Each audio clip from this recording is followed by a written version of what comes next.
Assalamualaikum warahmatullahi wabarakatuh. Selamat berjumpa kembali. Kita akan bersama-sama membuat resume fundamental saham dari laporan keuangan triwulan 2 2024. Hari ini tanggal 15 Agustus 2024 ya. Kita akan membahas 3 emiten MKPI, AALI dan DVLA ya, dari sudut pandang fundamental investing, khususnya value investing ya. Analisa ini adalah bahan pertimbangan tambahan, bukan perintah untuk melakukan aksi beli atau jual ya, karena ini adalah edukasi. Baik, tujuan investasi itu adalah untuk mencari saham yang kalau bisa di bawah, harganya di bawah, dividennya besar dan perusahaannya itu baik ya. Baik, kita akan mengecek dulu. Yang pertama ini Metropolitan Land ya. Kita punya dua data, triwulan 1 dan triwulan 2 ya. Kita cek dulu dari segi book value ya, dari segi ekuitas ini ada penurunan, dari segi EPS malah ada kenaikan ya, dan agak signifikan kenaikannya. Dari segi harga ini tetap ya. Kemudian aset lancarnya ada penurunan, hutang aman ya. Dan dari segi kepemilikan tidak berubah dari triwulan 1 ke triwulan 2. Dari segi keuntungan ya, ini dari segi keuntungan triwulan 1 itu 12%, triwulan 2 ini 13,9, hampir 14 ya. Dari segi ekuitas ada penurunan, tetapi dari segi keuntungan ini meningkat ya. Baik, kita akan lihat dulu dari segi yang pertama ini valuasi. Harga sekarang ya dibandingkan dengan nilai buku ya sudah hampir 3 kali lebih mahal ya. Kemudian untuk maksimal beli kita ini, untuk maksimal beli ini sudah 1,5 kali lebih mahal ya, 1,7 kali lebih mahal. Jadi kesimpulan awal kita bahwa valuasi perusahaan ini sudah mahal ya. Valuasi perusahaannya mahal ya. Keuntungan di atas 10%. Lanjut, dari segi dividen ya. Ini 2 tahun terakhir mereka membagikan sekitar 60%, berarti dividen payout ratio-nya ya, rasio pembagian keuntungan lalu dibagikan ke investor itu 60%, jadi 60% untuk investor, 30% untuk pengembangan perusahaan. Ini sangat besar ya, sudah besar ya. Tetapi tadi karena valuasinya mahal, setelah kita bagikan ya, ternyata perusahaan mendapatkan investor itu mendapatkan 2,2% saja setahun ya. Bagi investor ini mungkin belum terlalu menarik ya, terlalu kecil ya, sehingga dividennya kecil. Dari segi yang lainnya, dari segi ketahanan ini aman semua ya. Dari segi ketahanan aman semua, saya tidak menjelaskan terlalu rinci ya. Kepemilikan juga ini sesuai kriteria, hanya saja yang perlu sedikit catatan bahwa non warakatnya itu 8% saja. Artinya apa? Dengan jumlah yang agak sedikit, ada kemungkinan volatilitas harga itu tinggi, bisa saja naik turun dengan cepat untuk perusahaan ini ya. Harga naik dan turun itu cepat untuk perusahaan ini karena non warakatnya kecil ya. Asing tidak berpengaruh di sini. Baik, secara data ini saya akan membuat simpulan sementara ya, bahwa di sini kalau dari segi EPS ya sudah memenuhi tadi ya, hanya mungkin perlu mau ditangkap silakan. Berarti yang concernnya di sini di harga ya, harganya sudah tinggi ya, harganya sudah sangat tinggi. Dan yang kedua ini ada hubungannya dengan harga juga ya, saya tidak mencantumkan lagi. Berarti dividen kecil tadi, karena dividen payout ratio-nya sudah besar, dividen yieldnya kecil, itu berarti hubungannya dengan harga tadi ya. Jadi kemungkinan di sini istilahnya yang kita tunggu adalah nanti harganya membaik, dalam artian harganya turun. Nah, kenapa dibilang harga membaik, harga turun dikatakan membaik? Nah, begini, bagi investor tentu saja mencari harga saham yang di harga yang murah ya. Tentu saja kita mengatakan membaik di sini artinya harganya turun dulu ya. Tapi kalau sudah setelah kita beli kita tahan, tentu saja kita mengharapkan harganya naik ya.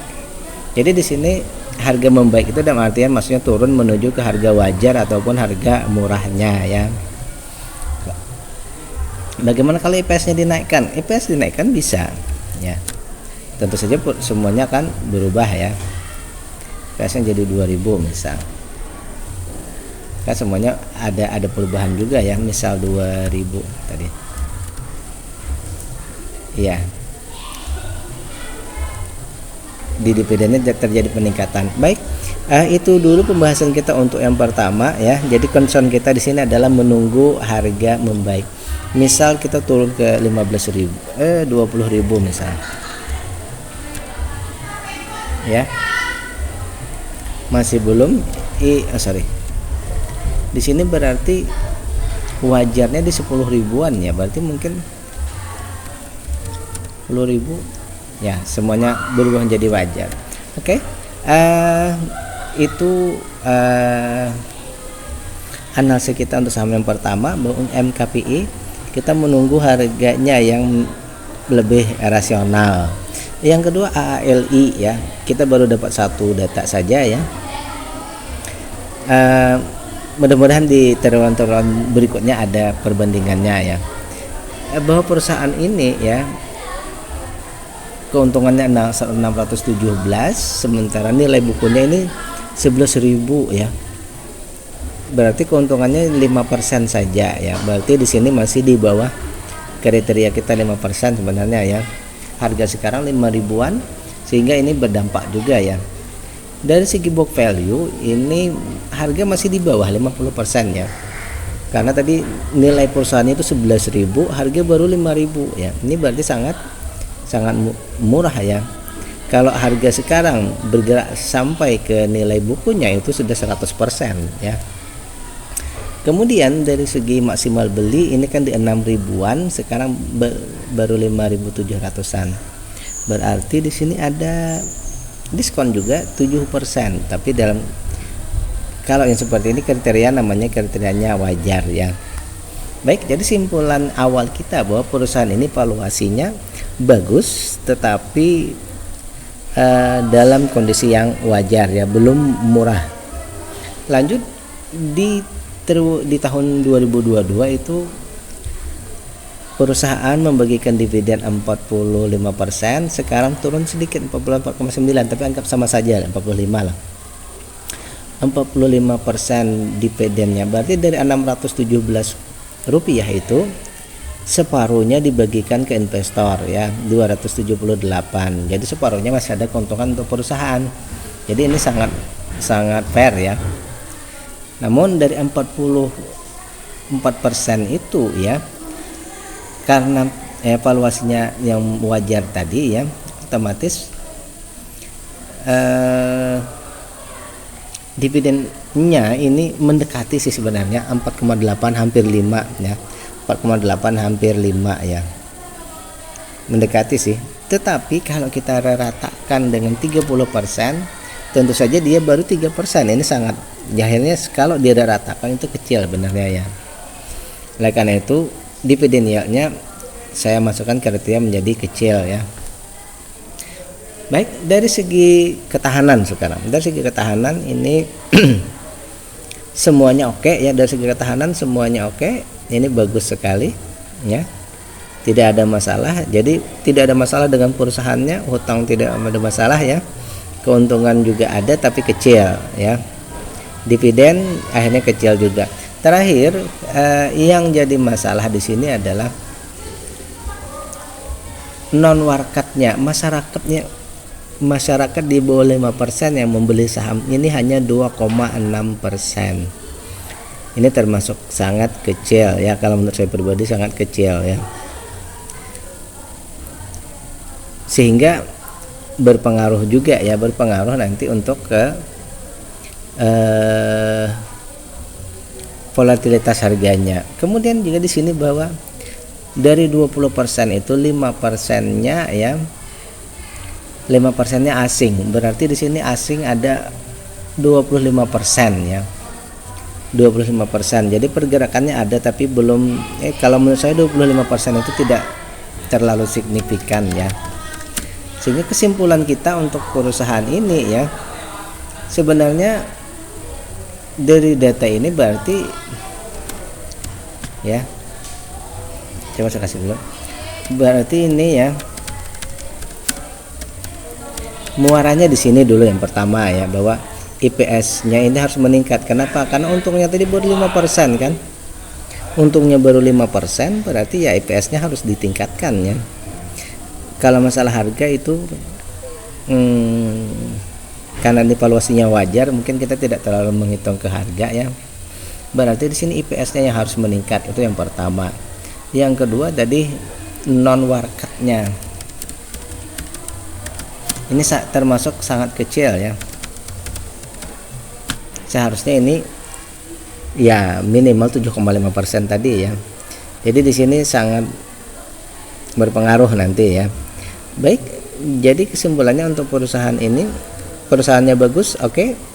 Hanya saja tadi concernnya bahwa persen keuntungan harus lebih lagi, dan juga persentase dari saham non warkat ini harus ditingkatkan. Berikut pembahasan kita yang ketiga, ini DVLA atau Daria Varia Laboratoria ya. Ini jelas sudah sektor farmasi ya.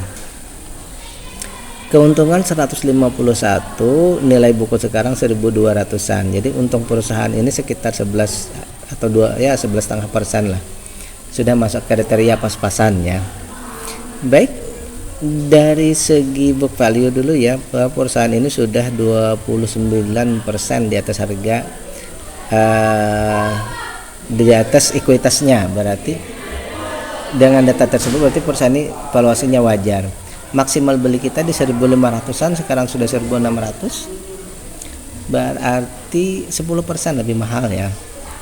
10% lebih mahal dari maksimal beli. Berarti perusahaan ini kategori kita adalah mahal ya. Mahal artinya ya belum saatnya beli karena sudah kelewatnya. Namun dari segi lainnya ya, perusahaan ini membagikan dividen ini 8,82%. Di tahun 2003 82, di tahun 2022 itu 89 ya. Berarti sebenarnya 2 tahun terakhir ya, di tahun ini agak menurun ya, dividen yang dibagikan agak menurun ya, sekitar 6%. Namun dari segi pembagian dividen ini 7,4%, berarti dividennya ini termasuk besar ya. Jadi dari segi valuasi mahal, tapi dari segi dividen ini besar. Tetapi kalau kita setarakan dengan 30%, dia hanya 2,7 sebenarnya, tidak sampai 5 ya. Tapi karena membagikannya 80% jadi 7. Jadi untuk dividen besar, tetapi untuk rata dia sebenarnya kecil ya. Untuk dividen besar tetapi secara rata kecil. Baik, dari semua data lainnya concern berikutnya satu aja, mungkin saya agak sedikit ubah ya. Di sini bukan memang bukan retail, tetapi jumlahnya hanya 7,8. Sebaiknya ya di atas 10% ya kepemilikan masyarakat non warkat. Di sini hanya 7,8. Berarti ada kemungkinan, ini kemungkinan saja ya, bahwa di sini volatilitasnya tinggi kemungkinannya. Terakhir, kepemilikan asing ini 97%. Kepemilikan lokal hanya ya sekitar 2,5 lah, atau 2,5%. Jadi asing di sini betul-betul menguasai ya. Jadi di sini istilahnya ya mungkin namanya saja ya, tapi sebenarnya ini pada intinya kepengendalian ini berada di asing ya. Yang tertera di sini asing ya. Baik, untuk perusahaan ini kita ambil sebuah, bukan kesimpulan ya, sebuah hipotesa sorry ini terlalu sebuah hipotesa ya, menunggu ini yang pertama karena tadi dari segi IPS sebenarnya sudah bagus ya, berarti di sini harga ya, karena parasimal menunggu harga ya membaik, yang lain sudah oke, tidak masalah. Tapi tadi ada dari segi ratanya ya, rata dividen yang sebenarnya hanya 2%-an ya, tetapi karena membagikan dividennya DPR-nya besar sehingga memenuhi kriteria, tapi secara rata sebenarnya kecil. Dan terus yang terakhir tadi bahwa non warkat ya sebenarnya masuk kriteria ya, tetapi sangat tipis-tipis ini maksudnya ya, tidak masalah, tipis-tipis, kalau bisa ya lebih dari 10 ya. Itu pembahasan kita ya.